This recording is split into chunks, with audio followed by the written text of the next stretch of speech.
মেয়রের ওয়ার্ডে প্রকাশ্য রাস্তায় খুন। শনিবার রাতে চেতলা 17A 17B বাসস্ট্যান্ডের সামনে প্রকাশ্য রাস্তায় ধারালো অস্ত্র দিয়ে খুন করা হলো এক ব্যক্তিকে। মৃতের গলায় রড ঢুকিয়ে দেওয়া হয়। ঘটনার এখনও পর্যন্ত 3 জনকে আটক করা হয়েছে। জানা গিয়েছে মৃত ব্যক্তির নাম অশোক পাসওয়ান।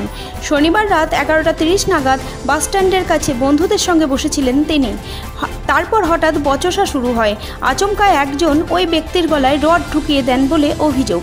আহত রক্তাক্ত অবস্থায় ওই ব্যক্তি রাস্তা দিয়ে প্রায় 100 মিটার দৌড়ে নিজের বোনের বাড়ির দিকে যান, তবে পৌঁছতে পারেননি। রাস্তার পাশেই পড়ে যান অশোক। স্থানীয় বাসিন্দারা তাকে এই অবস্থায় দেখে উদ্ধার করে এবং হাসপাতালে নিয়ে যায়। সেখানে চিকিৎসকরা তাকে মৃত বলে ঘোষণা করে। এই খুনের ঘটনার পরেই ঘটনাস্থলে পৌঁছয় চেতলা থানার পুলিশ। ইতিমধ্যে 3 জনকে আটক করা হয়েছে। তাদের জিজ্ঞাসাবাদ করা হচ্ছে। স্থানীয় বাসিন্দাদের কাছ থেকেও জানার চেষ্টা করা হচ্ছে যে ঘটনার সময় কারা উপস্থিত ছিল, কে কিভাবে ঘটালো এই কাণ্ড। পুলিশ সূত্রের খবর, মদের আসরে কোনো এক কারণে গণ্ডগোল থেকেই এই খুন। অশোক পাসওয়ান পেশায় গাড়ির মেকানিক। তিনি রোজই মদের আসরে যেতেন।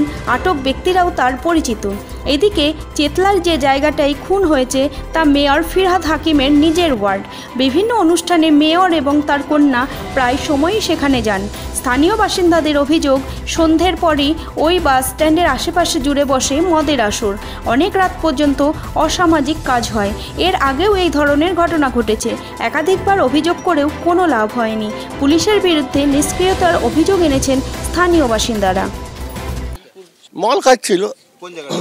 ওই তো বাসের পিছনে? হ্যাঁ, পুরনো আক্রোশ থাকতে পারে। গন্ডগোল হচ্ছিল? হ্যাঁ, গন্ডগোল হচ্ছিল। তারপরে ওর যে সে একটা শাবল দিয়ে এইখান দিয়ে ঢুকে দিয়েছে, ওই রড মতন।